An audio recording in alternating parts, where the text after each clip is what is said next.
नमस्कार दोस्तों tie beam layout का ड्राइंग कैसे पढ़ना है और उसको जो है कैसे एग्जीक्यूशन करवाना है। चलते हैं, देखते हैं। मतलब नक्शा देखते हुए जो है घर कैसे बनेगा, आज मेरा ये छठा पार्ट है, जहाँ पे प्लिंथ लेवल या उससे नीचे जो बीम देते हैं उसके बारे में हम बताएंगे। चलते हैं, देखते हैं। सबसे पहले हम यहाँ पे देख लें कि यही मेरा जो है, ये हम इस नक्शा को लेकर के हम बात कर रहे हैं 33 फीट 8 इंची में 60 फीट 57 फीट का। और इसी में जो है अभी तक हमने जो है फाउंडेशन वगैरह सारा जानकारी ले लिया है। अब आता है टाई बीम को लेकर के, टाई बीम का डिटेल, क्या साइड क्या सरिया, सब कुछ कहाँ कहाँ देना है। तो इसमें एक इम्पोर्टेंट चीज़ ये है कि जहाँ जहाँ आपका जो है ग्राउंड लेवल में ब्रिक वर्क होगा वहाँ वहाँ आपको जो है टाई बीम देना है। ध्यान रखिएगा, क्योंकि क्या कि ग्राउंड फ्लोर का ब्रिक का लोड आपका आएगा उस टाई बीम होते हुए ही जो है कॉलम पे ट्रांसफर होगा। ऐसा ना हो कि भाई सिर्फ जो है बाहर बाहर दे अंदर नहीं दिए और जो है ग्राउंड फ्लोर का लेआउट पीसीसी के ऊपर कर दे, चाहे डायरेक्ट जमीन के ऊपर कर दे, इससे जो है बिल्डिंग में क्रैक होने की चांस रहती है। चलते हैं, देखते हैं।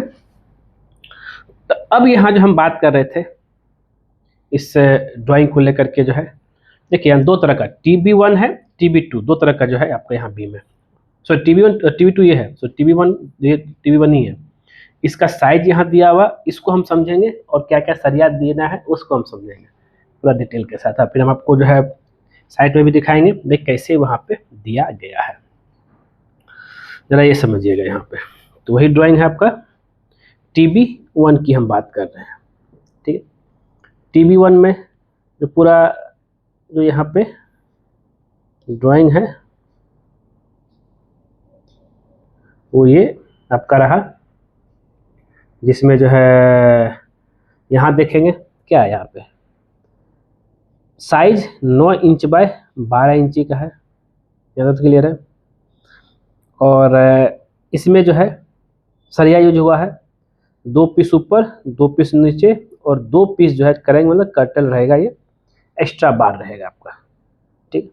TB2 जिसका डिस्टेंस ज़्यादा है वहाँ पे जो है 2 पीस टॉप में 12 का, 2 पीस बॉटम में 12 का और 2 पीस जो है सेंटर में रहेगा, ठीक। जैसे कि आप यहाँ मिड में लिखा हुआ।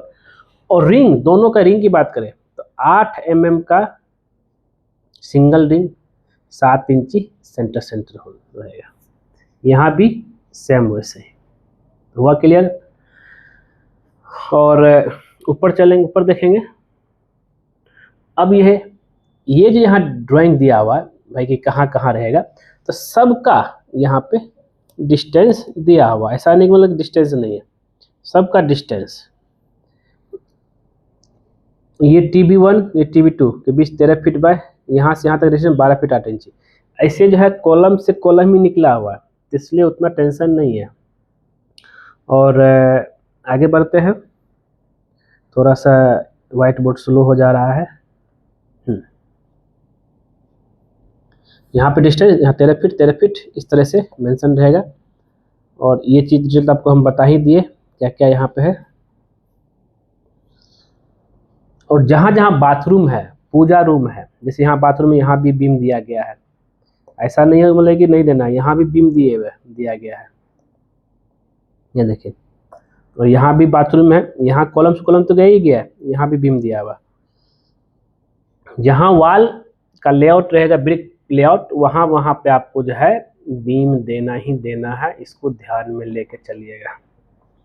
अब इसका जो हम सरिया डिटेल बताए थे, सब मेजरमेंट दिया हुआ, आप आराम से मेजरमेंट लेकर के कर सकते हैं, 1 इंची भी इधर उधर नहीं होगा।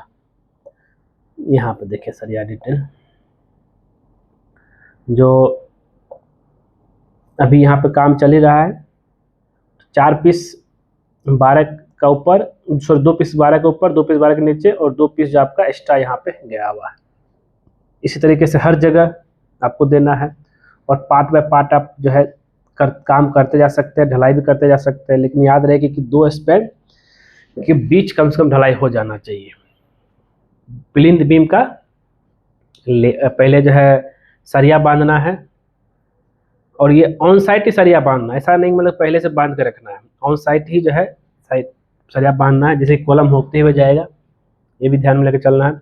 शटरिंग किए, कास्टिंग किए, फिर इसके ऊपर अगर आपका यही लेवल प्लिंथ लेवल है तो आपको जो डीपीसी कोटिंग इसी के ऊपर कर सकते हैं, नहीं तो इसके ऊपर भी अगर आप जाना चाहते हैं तो फिर क्या होगा कि भाई डीपीसी कोटिंग के लिए आपको एक स्टेप 3 लेयर का ब्रिक वर्क और करना पड़ेगा, तब जा करके आप डीपीसी कोटिंग कर सकते हैं। जैसा कि अगर आप यहाँ पे देखेंगे तो पीछे साइड का एरिया जो है रेडी हो गया है, यहाँ पे नहीं है, ये देखिए यहाँ पे अगर आप देखेंगे आप तो प्लिंथ बीम नीचे, फिर 3 लेयर का ब्रिक वर्क हुआ है, फिर जो है उसके ऊपर 2 इंची का डीपीसी कोटिंग हुआ, डीपीसी हुआ, उसके ऊपर जो है वाटरप्रूफ कोटिंग करना, जिससे एक जमीन का पानी जो ऊपर आपका नहीं जाएगा। और तराई जो है इसका भी वही 10 to 14 डेज कंटिन्यू चलते रहेगा। अब इसको कंटिन्यू काम इसलिए हो रहा है क्योंकि नीचे तो सब ब्रिक का सपोर्ट है ही, तो जमीन के नीचे भी जो है आपको सपोर्ट रहेगा, जमीन ब्रिक, जिससे क्या है कि प्लिंथ बीम बांधने में कोई दिक्कत नहीं होगा। फिर उसके बाद फिर से ब्रिक वर्क। अब ये ब्रिक वर्क क्यों किया गया, इससे फायदा यह होगा कि भाई प्लम्बिंग पाइपलाइन जिस समय होगा उस समय जो है कोई भी तरह का आपको दिक्कतें नहीं आएगी। नहीं तो बीम ही लेवल अगर आप जो है टाई बीम लेवल ही जो है डीपीसी लेवल दे देंगे प्लिंथ लेवल, तो प्लम्बिंग पाइपलाइन ले जाने में आपको दिक्कतें आ सकती है। ये रहा इम्पोर्टेंट चीज़ दोस्तों। और फिर इसका जो है आएगा, यहाँ तक तो काम हो गया, इसके बाद आएगा ब्रिक लेआउट। लेकिन उससे पहले जो है इस पूरा एरिया को बैक फिल कर देना है, जिससे कि ऊपर का ब्रिक वर्क करने में कोई भी तरह की दिक्कतें नहीं आए। बैक फिल आप सॉइल से भी कर सकते हैं, अगर वहाँ सैंड मांगा तो अगर सैंड मतलब बालू सस्ता है तो आप जो है बालू से भी बैक फिलिंग कर सकते हैं। ये आपको ध्यान में लेकर चलना है।